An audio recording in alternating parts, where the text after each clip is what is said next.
뉴스쇼 수요일의 코너입니다. 라디오 재판정.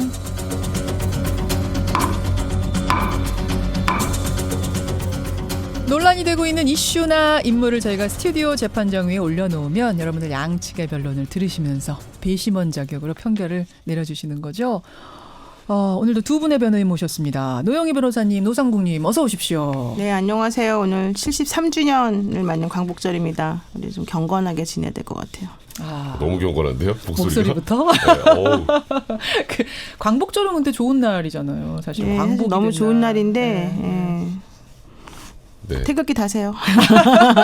준비를 안 해오신 것 같아요. 그러니까요. 오늘 아까 뭘 옆에서 아니에요. 막 쓰시길래 오늘 인사말 준비하신 줄 알았는데 다음 방송 뭘 준비하셔야 된다고. 제가 쓰시더라고요. 사실 준비한 게 있어요. 뭐요? 근데 그거 말하면 혼날까봐 말을 못 하고 있어요. 뭐 왜요? 준비하셨어요? 오늘 제 생일이에요. 축하해 주세요. 생일 축하드립니다. 축하드립니다. 네. 광복절이 생일. 예. 음력 아니고 양력? 양력으로. 예. 음력이면 추석일 텐데. 야, 지난해에도 그럼 우리 광복절날 노 변호사님 그 케이크 방송 끝나고 나서 불 끈 게 그날이었어요? 네. 광복절이었던 거예요? 그때 온전한 케이크였던가요? 그게 궁금하네. 갑자기. 조각 케이크. 케이크는 케이크니까요. 기억을 또렷하게 하고 케이크는 계시네. 케이크니까요. 기억하겠습니다. 축하해 주십시오, 여러분. 축하드립니다. 백 변호사님 어서 오세요. 네, 안녕하세요. 백수원 변호사입니다. 노예 변호사님 생일 축하드립니다. 지금 청취자들이 뭐 김영은님 비롯한 많은 분들이 축하한다는 문자 보내주고 계시고 두 분? 따로 정리해서 드리겠습니다. 백성 변호사님 오늘 모처럼 공휴일이라서 양복 아니고 네. 모자에다가 티셔츠 입고 오셨다고 지금 유튜브로도 나가는 보기 거군요. 좋다고 문자를 편해 고맙습니다. 보여서 네. 루팡님 보내주셨어요. 고맙습니다. 이 두 분과 함께 우리가 화기애애하기 시작했지만 오늘 주제는 상당히 핫합니다. 벌써부터 문자가 쏟아지는 이 주제. 안희정 전 지사의 어제 1심 판결 났습니다. 여러분 무죄 선고 났습니다. 1심 선고가 나오자마자 여성단체들은 납득할 수 없다. 지금 부글부글 끓어오르고 있고요. 피해자 김지은 씨는 이게 끝이 아니다. 더 가열차게 대법까지 아마 진행을 할 것 같습니다. 이런 분위기 속에서 여러분의 의견 받으면서 오늘 재판정 위에 이 주제 한번 올려놓기로 하죠. 50원에 담은 100원의 장문 유료 문자 샵 1212 카톡 레인보우까지 열려있다는 거 여러분 알고 계시죠? 질문 보내주시고요. 무엇보다 여러분의 여론이 좀 궁금합니다. 이 판결이 어제 바로 난 거기 때문에 우리 청취자들은 어떤 생각을 하고 계시는가 보내주십시오. 우선 노 변호사님. 네네. 무죄 선고를 예상하셨어요? 사실 어느 정도 저는 좀 예상을 했죠. 왜냐하면 하셨어요? 업무상 위력에 의한 간음이라고 하는 게 사실 입증되기가 매우 어렵고 대부분의 경우에는 그 미성년자이거나 장애인이거나 이런 분들에 대해서 인정이 되어 왔던 건이기 때문에 김진 씨처럼 이제 성인 여성이고 또 어느 정도 이제 사회적인 그런 지위나 판단 능력이 있는 분들에 대해서는 사실은 상당히 어렵습니다. 그래서 게다가 이제 그 김지은 씨의 진술과 행동이 사실은 상당히 불일치한 면이 많았기 때문에 이렇게 증거가 없는 상황에서는 사실 그 피해자의 진술과 이 행동 이런 것들이 유일한 증거인데 그런 측면에서 보자면은 좀 안타까운 부분이 있는 거죠. 예상을 하셨다. 그렇습니다. 백 변호사님은 이런 무죄 나올 거라고 예상하셨어요? 사실 저는 안희정 지사 처음에 구속영장 기각될 때부터 이건 무죄 가능성이 매우 높다라고 생각을 해왔고요. 그러니까 이게 무슨 안희정 지사가 잘했다라는 의미가 아니라 일단 우리나라 법 체계 하에서 조금 전에 말씀하셨던 것처럼 위력에 의한 간음죄라는 건 이런 이유로 생긴 거예요. 아주 간단히 말하면 원래 성폭행이라는 건 폭력이나 협박을 통해서 이제 강제로 성관계라는 게 이제 성폭행이지 않습니까? 그렇죠.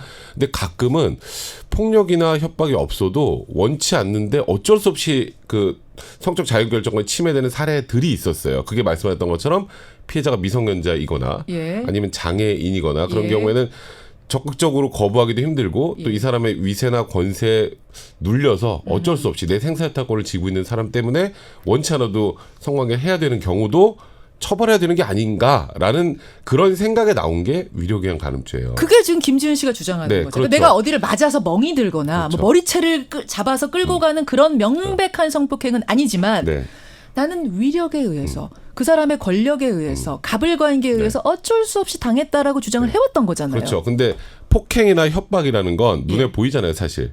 폭행이면 온몸에 뭐 약간 상처가 갈비뼈가 있다거나 부러지고 뭐 멍이 들고. 협박은 뭐 녹음이나 녹취가 있다거나 그렇죠. 뭔가가 있는데 위력이라는 건 단어 자체도 일단 어렵고 그러니까 이 사람이 이 정도의 권세가 있었다를 가지고 처벌하는 게 아니라 예. 그 권세를 이용해서 의사를 제압한 성관계를 했다. 이게 인정이 돼야 되는 거예요. 그러니까 이번 판단에서도 안희정 지사는 위력을 행사할 만한 충분한 위치에 있었다는 점을 인정했습니다. 위력은 제가 국어사전 찾아보니까요. 위험 있는 강하고 큰 힘. 네. 그러니까 위험 있는 강하고 큰 힘이 안희정 지사에게 있는 건 사실이다. 네, 그러니까 도지사, 차기 대권 후보, 예. 거기다가 공무원들의 임명권까지 쥐고 있었다. 예. 그걸 이제 우리가 쉬운 말로 하면 생사여탈권이라고 하잖아요. 그렇죠. 그런 걸 쥐고 있었기 때문에 위력을 행사할 수 있는 지위에는 있었는데 더 나아가서 그럼 성관계를 할 때 위력을 행사했느냐가 문제인 거예요. 아, 위력은 있다. 아니 위험 있잖아요. 그러니까 쉽게 당연히 말해서 큰 힘은. 너 지금 나랑 이런 거 안 하면 너 자를 거야?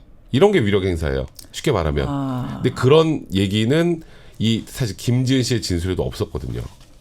이제 그런 것들이 문제였던 거죠. 사실. 그러니까 위력을 소유한 것과 보유하고 있는 것과 행사하는 걸 별개로 봤다는 그렇죠. 말씀이세요. 특히 성관계를 할 때 있어서 그 위력을 행사했는가가 중요했다. 인과관계가 중요한 거죠. 인과관계가 없었다고 보는 거죠. 그러니까 위력을 가지고도 있었고 예. 그 위력을 행사할 수도 있었지만 성관계를 함에 있어서 위력을 행사했다고 하는 그 인과관계. 그러니까 위력 예, 때문에 성관계가 있었냐. 이 인과관계가 입증이 안 됐다는 거죠. 그럼 그 위력에 의한 성폭행이 인정되는 경우들은 판례에서 어떤 경우들이었어요? 이제 지금까지는. 대부분은 이제 피해자가 미성년자나 장애인인 경우가 많고요. 그리고 이제 정상적인 성인 여성의 경우에는 아주 극히 예외적으로 인정이 됐는데 예를 들어서 이런 겁니다.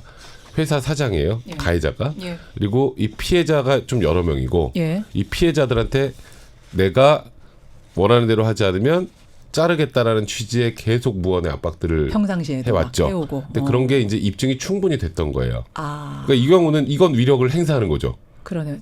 증거와 증인 뭐 이런 것들이 충분히 있는 그렇죠. 경우에만 그리고 피해자 성인 진술이 여성인 경우는 일관되고 신빙성이 있어야죠. 이제 그런 것들이 결합이 돼서 가끔 유죄 판결이 나옵니다. 가끔. 아주 가끔. 그러니까 이제 정상적인 성인 여성의 경우에는. 예. 그러니까 이번에 사실 안희정 지사 측 변호인이 첫날 했던 얘기 기억하시죠? 김지은 씨는 미성년자도 아니고 장애인도 아닙니다. 예, 예. 그게 그 의미예요. 경제적으로 좀 어려운 상태에 있는 분들에 대해서 위력이 인정되기가 쉽죠. 왜냐하면 우리가 보통 목구멍이 포도청이라고 얘기하잖아요. 예, 그러니까 예. 내가 사실은 이게 너무 싫지만 이 직장을 그만두게 되면 우리 집 식구들이 모두 길거리에 나앉을 수밖에 없기 때문에 예. 이 직장을 어쩔 수 없이 다닌다. 예, 예. 그러면 사실 위력관계 인정하기가 쉽죠. 근데 이제 그렇지 않고 경제적으로도 혹은 뭐 사회적으로도 또 뭐 이런 여러 가지 것들을 종합해 봤을 때 굳이 그 직장에 계속 머물러 있어야 되지 않아도 되는 사람들이 있다면 예. 사실은 재판부나 누가 보기에도 좀 위력이 인정되기 어렵죠. 거기에 더해져서 예. 실제 재판부가 판단한 것은 그런 식으로 힘들었다고 주장하는 사람의 행동이 아니었다. 너의 행동은. 자, 그거죠. 이제 그것을 우리가 하나하나 좀 들여다볼 텐데 우선 모든 혐의 전부 다 무죄예요? 네. 그러니까 모든 지금 혐의 전부 다. 4차례 위력에 의한 간음, 그다음에 5차례 기습 추행, 예, 1차례 업무상 위력을 사용한 추행. 이게 총 한 10가지네요. 10가지 공사실이었는데 이거 전부 무죄입니다. 전부 다 무죄 났습니다. 무죄 판결이 난 직후에 안희정 전 지사가 내놓은 입장 잠깐 들어보죠. 국민 여러분 죄송합니다. 부끄럽습니다. 많은 실망을 드렸습니다. 다시 태어나도록 더 노력하겠습니다. 부끄럽고 죄송합니다. 김지은 씨께 한 말씀 없으십니까? 김지은 씨한 말씀 해주시죠. 아, 다시 태어나겠습니다. 이게 지금 다시 태어나겠습니다. 무슨 뜻이에요? 이제 개과천선에서 잘 살겠다는 거 뭐예요, 이거는?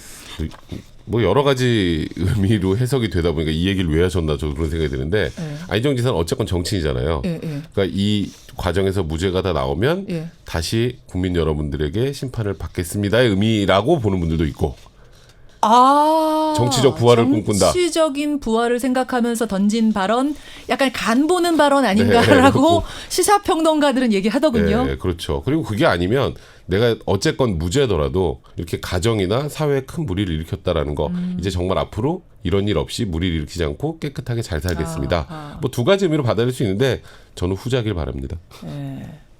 다시 태어나도록 더 노력하겠습니다. 부끄럽고 죄송합니다. 근데 이제 기자들이 김지은 씨한테는 할 말씀 없으십니까? 물어봤는데 끝까지 안 한 건가요?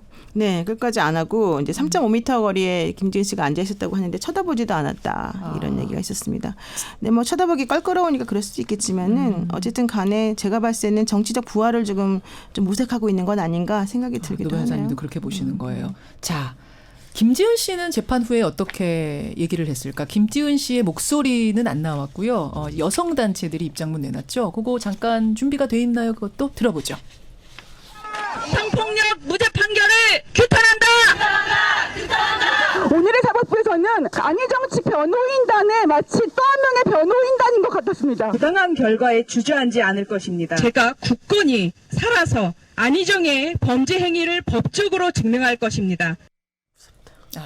그러니까 여성 단체들이 어제 상당히 분노했어요. 네. 그래서 이거 어떻게 해서든지 증명해내겠다.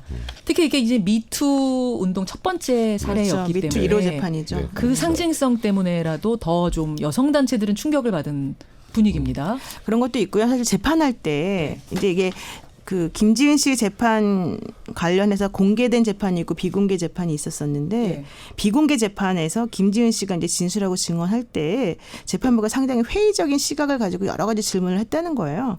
근데 그때 재판부가 보였던 태도가 예. 그 김지은 씨 측에서 보자면 좀 매우 부당하고 편견을 가진 것처럼 보였다라고 하는 게 이제 김지은 씨 주장이고 검찰 측에서도 예. 상당히 항의를 많이 했었다 이런 얘기 나와요. 그 그래요. 얘기는 무슨 얘기냐면 재판정이 이제 재판부가 증언을 들으면서 뭔가 의문이 나는 것에 대해서 질문을 하는 경우가 많은데 예. 그때 질문했던 내용들이 상당히 그 2차 피해를 예상케 하는 그런 정도의 질문이기도 했고 또 하나는 좀 선입견을 가지고 하는 질문이 아니었나라고 하는 것 때문에 상당히 불안하고 부담스러워했었다. 근데 이게 결과적으로 무죄까지 나오게 되니까 이제 그게 전체적으로 연결이 되어서 분노가 폭발. 예, 이제 그렇게 됐던 것 같아요. 예. 자, 지금 청취자 의견 많이 들어오는데요.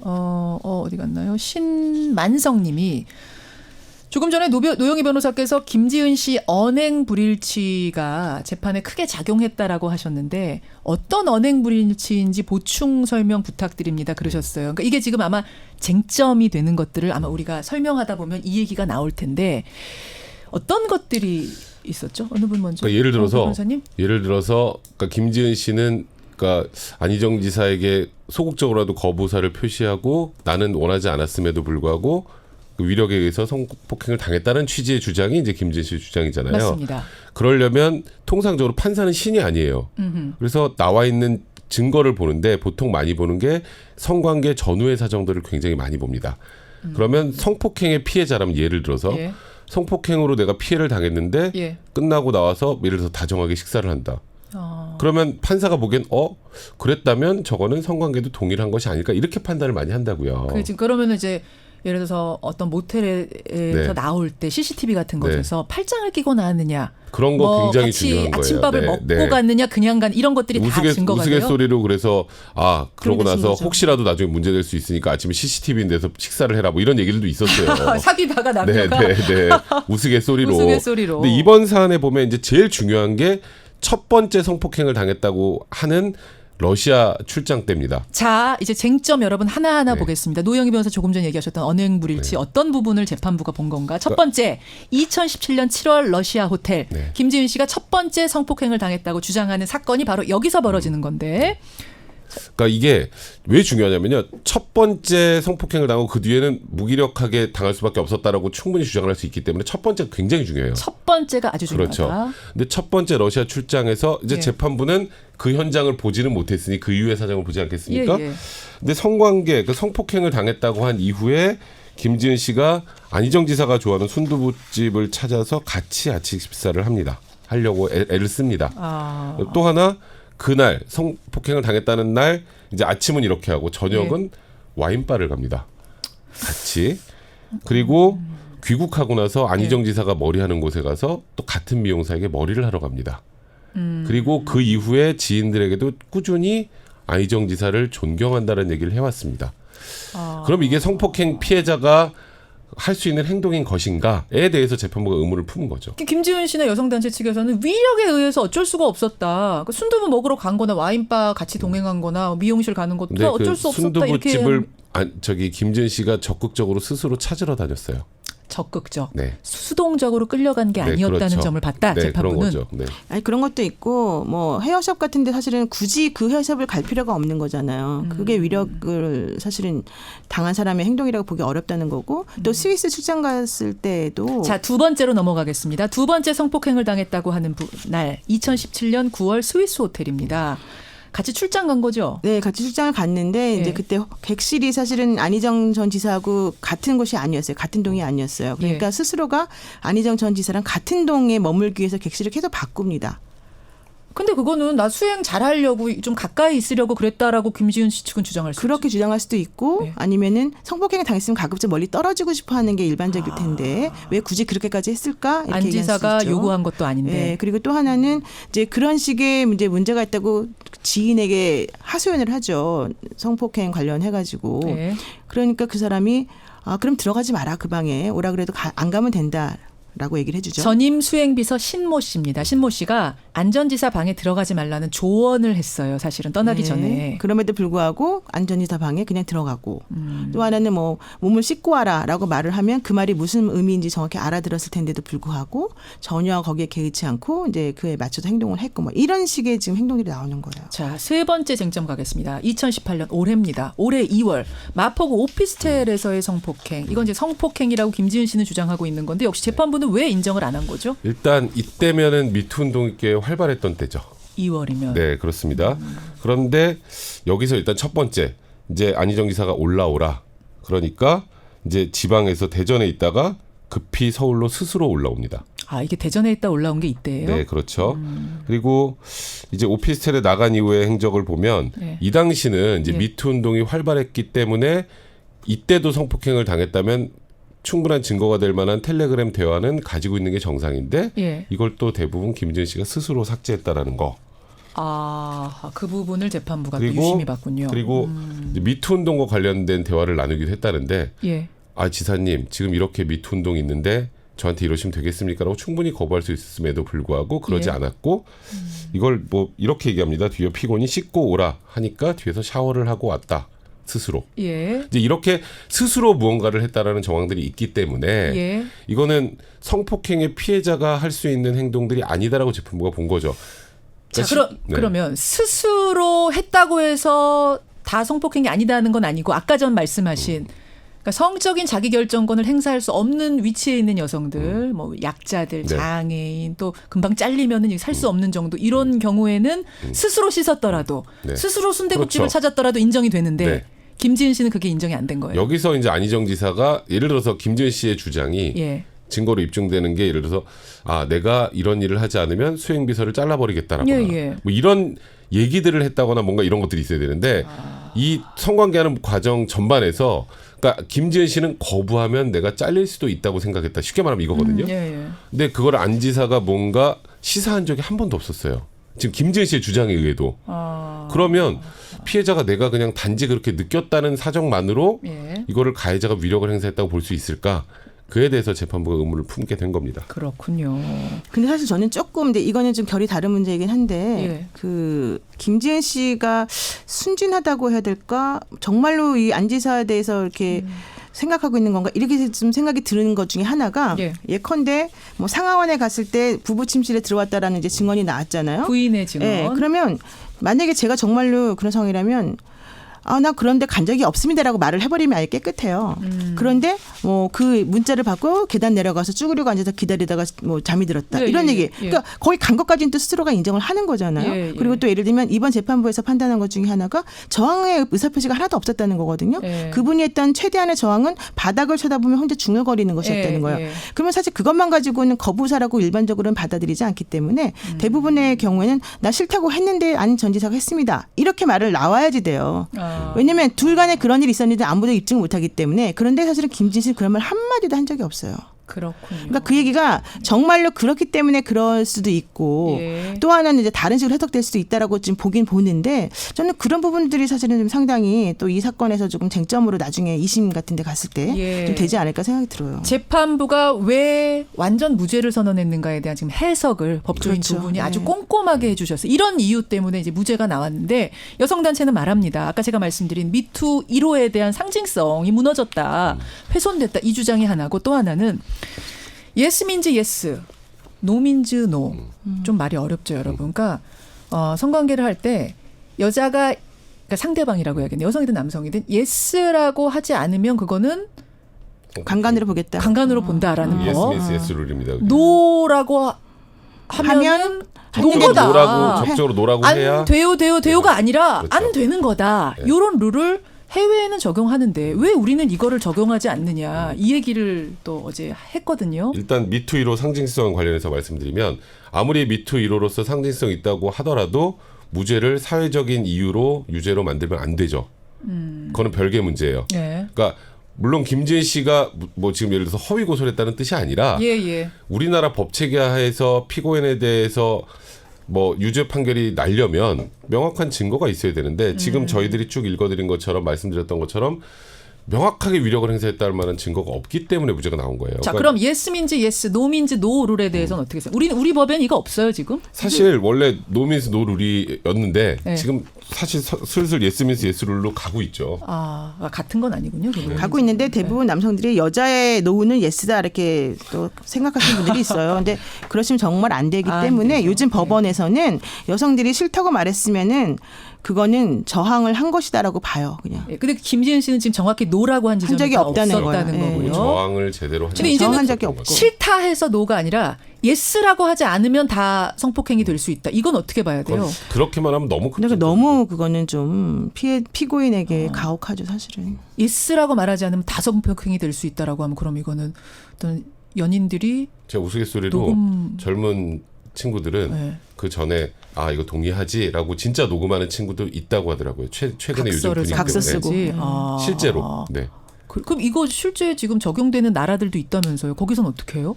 근데 그렇게 뭐 완벽히 적용되지는 완벽하게 않죠. 적용하기는 쉽지 않죠. 근데 그게 이제 경향이라는 뜻이죠. 그래요. 사실은. 알겠습니다. 자, 20초 남았는데 2심 어떻게 될 것 같습니까? 노 변호사님. 저는 그냥 무죄 계속 나오지 않을까 싶습니다. 백 변호사님. 저도 계속 대법원까지 무죄 나올 가능성이 매우 높습니다. 자, 여러분 어떻게 생각하십니까? 이게 하나하나 짚다 보니까 굉장히 이제 어떤지 이해가 됐어요. 왜 이렇게 되는 건지에 대해선. 하지만 김지은 씨 측은 굉장히 불만이 크다는 것, 이해할 수 없다는 입장이라는 것 같이 전해드리면서 오늘 두 분과 인사 나누겠습니다. 여하튼 노 변호사님 생일 축하드리고요. 고맙습니다. 훈훈한 마무리 고맙습니다. 네, 고맙습니다. 노영희 변호사, 백성문 변호사였습니다.